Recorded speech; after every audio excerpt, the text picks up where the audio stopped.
Welcome to Ignorance Unleashed with your host Salvatore Cavalieri. In just 10 minutes, enjoy no-nonsense insights with a dash of humor and absurdity. Approved by his psychiatrist and wife because they agree he needs this outlet.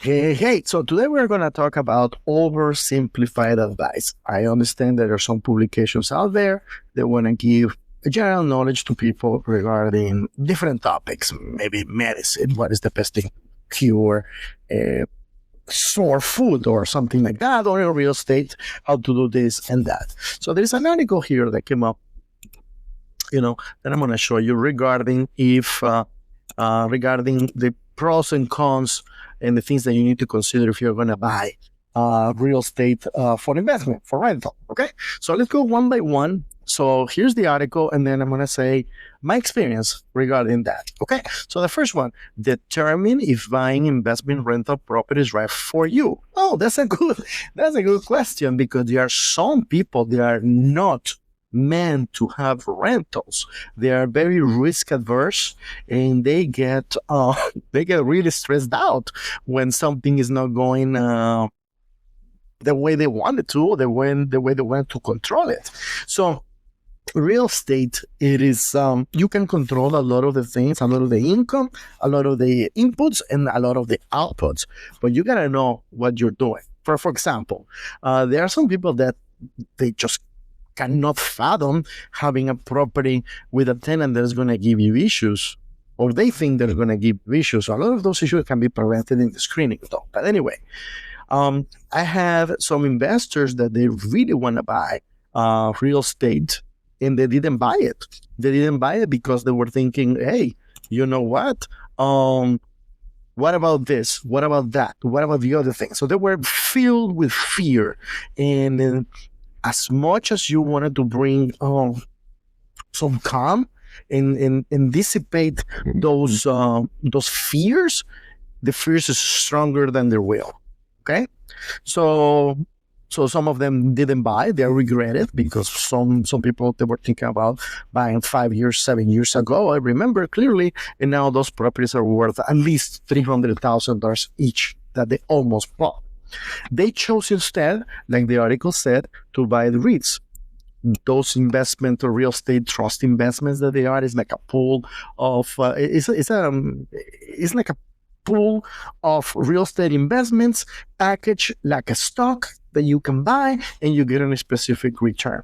That has a bunch of pros and a bunch of cons. My con is these REITs have virtually no to none tax advantages, tax lowering advantages. So yes, this is a great question. There are some people that they just cannot fathom owning real estate. Okay, there is a solution for that. The solution for that is hiring a capable, proven property manager. Okay, so let's go to the next one. Buy or finance. Okay, so here in the article says that there are some gurus out there that they say that you need to buy cash. If you listen to that, you and the guru both are idiots. Investment properties, you buy them with a loan, with a proper loan, not any loan. Okay, let's be specific. Okay, we can get into the details of that, but that's not part of this conversation.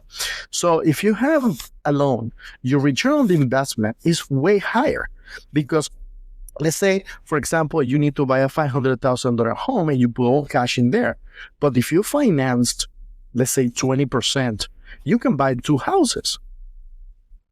Okay, and then the appreciation of 2 houses is much better than the appreciation of 1 house. Okay, so your return on the investment, when you leverage appropriately, is very healthy for you. So there are certain actually cultures, they go for buying cash. Now, if you're in a war zone, if you are in a place that has dramatic inflation, if you have places that the economy is super unstable, maybe it's worth buying through cash, but in terms of the United States and civilized parts of the world that are not going through some kind of war or some traumatic shift in the economy, then finance. Okay, so let's go for the next one. find the right location. Okay, probably this should be on the top. Anyway, this is so critical, but the article here doesn't mention what are the parameters for that. Okay, what is the right location? There is actually a series of 12 videos where I digest each one of those things that you need to look in a specific area before you buy. Okay, so just to name a few. You need to make sure that the area has highways, because if it is hard to get, it's impossible to go to the property. You need to make sure that it has schools, good schools. You need to make sure it's safe. You need to make sure that there are jobs, not one job, different types of jobs. You need to make sure that it's close to maybe an airport, a port where the economy is moving. You need to make sure that the population is growing, is expanding, no people fleeing the city. So you need to look at all those factors. There are 12 of those before you zoom in into a specific zip code in an area. Okay, real estate is very local. So what works maybe in Atlanta, maybe it doesn't in a specific part of Atlanta, maybe it doesn't work in some parts of Orlando. So those 12 economic macro and micro factors are extremely important to determine, where to put that investment, because you're going to make the money not in the cash flow. You're going to make the money in the equity appreciation. Okay? Of course, look at number 4, run the numbers of any potential purchase. Of course, you need to run the numbers. You need to find out, of course, what's going to be your mortgage, the expenses of the property, and the new taxes, not the taxes that the current owner is paying, the taxes that you are going to pay because you're going to be assessed a higher rate. Okay? Insurance, extremely important. Now, actually, one of the 12 economic factors is the location in terms of natural factors. Okay, for example, if your property is near an area that is prone to earthquake, fires, floodings, a river that is like this small and all of a sudden becomes a raging torrent and takes everything away, your insurance is going to vary higher. So you need to account for that. Also, seasonality. Okay, there's some places that you go in summer and you find it's amazing, but then in winter nobody goes there. Maybe a solar bear goes through there, just through that property. So that means that probably you can only use the property 3 months out of the year. The other months are going to be sitting empty. So you need to calculate all those that in your calculation. Don't fall in love with the summer view or the next winter view. Okay, so jump into the next one. Make sure you are landlord material. This is awesome. There are people, they are not meant to be landlords. Okay, actually, any investor should not be a landlord. Should not. You have to give that to the professional. Really.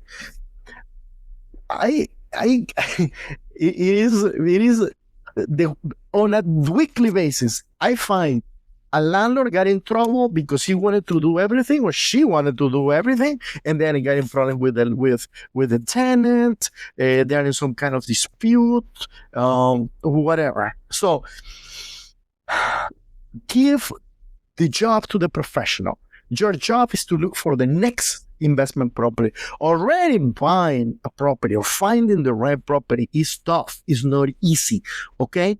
That's why there's so many gurus out there that want to sell you a program. Of course, yeah, I'll sell you my program. I'll tell you how you became rich overnight. Of course. And then what you need to do is, if you find those deals out there, call me up and I'll tell you how to do it. We can partner up. Of course, what he's doing is using you as a realtor practically to find the deals out there that maybe you cannot close. You call the guru and the guru makes the money with you or without you, whatever it is. Okay? So yes, there are some people that are not landlord material. Really are not. If you decide that you're not landlord material, that's already a courageous step and I applaud you. If not, hire competent property manager, which by the way, you should calculate that in your numbers, which was here, number 4, run your numbers, okay? So for a long-term rental, it will be about 8 to 10% on average. Short-term rentals, which I discourage, separate video, it could be up to 25% of the gross rent, okay?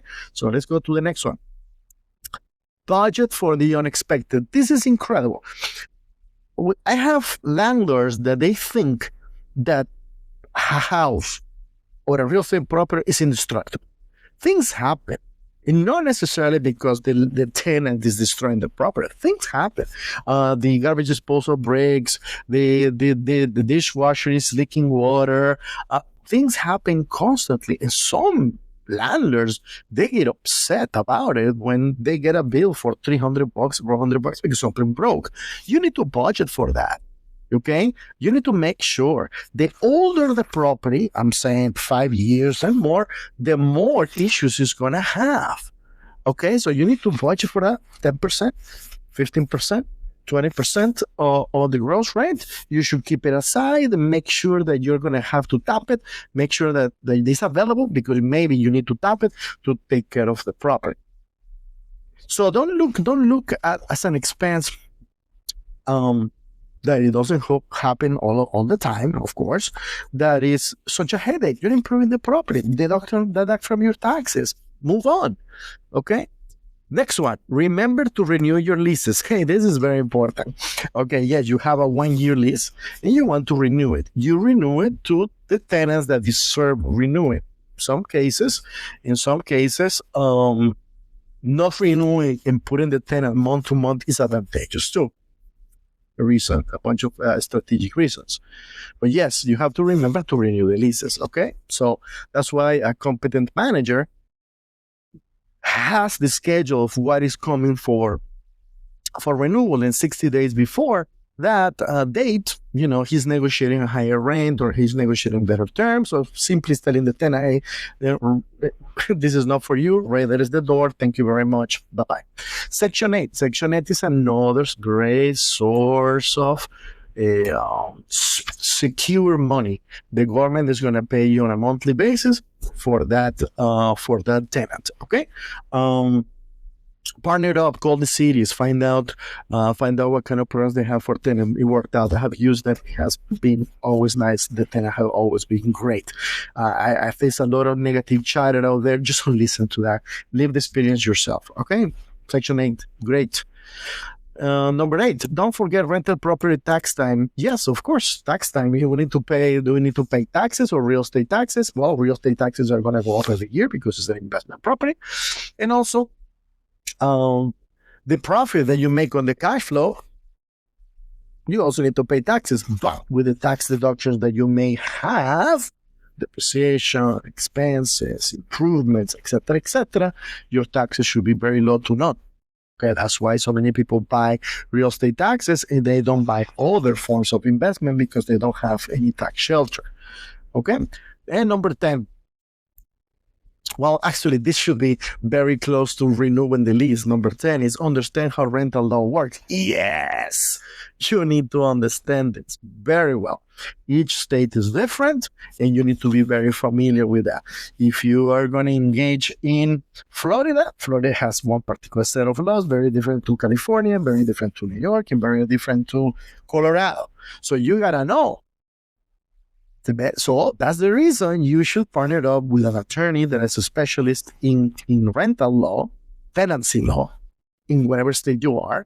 And also you need to partner with a real estate agent that does this for a living, not the kind of agent that does a rental once in a while because he has a client and the client got stuck with the property, doesn't know what to do, and you do the rental. That's the worst kind. You need to do it with someone that has the system, that has the experience, has the volume. The more volume a property manager has, the better, because he has been going through, he or she has been going through a lot of experiences.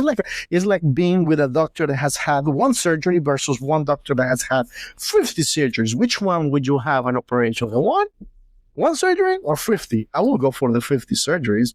I have more chances of survival. So partner up with a property manager that knows the local laws really well. So you have the state laws, and then sometimes you have city stuff that is specific for rental. Okay, so this is digesting this article that came out. So I'm just complimenting this, and very good news. This is FloridaRealtors.org, and with that said, make it a great day. Bye bye.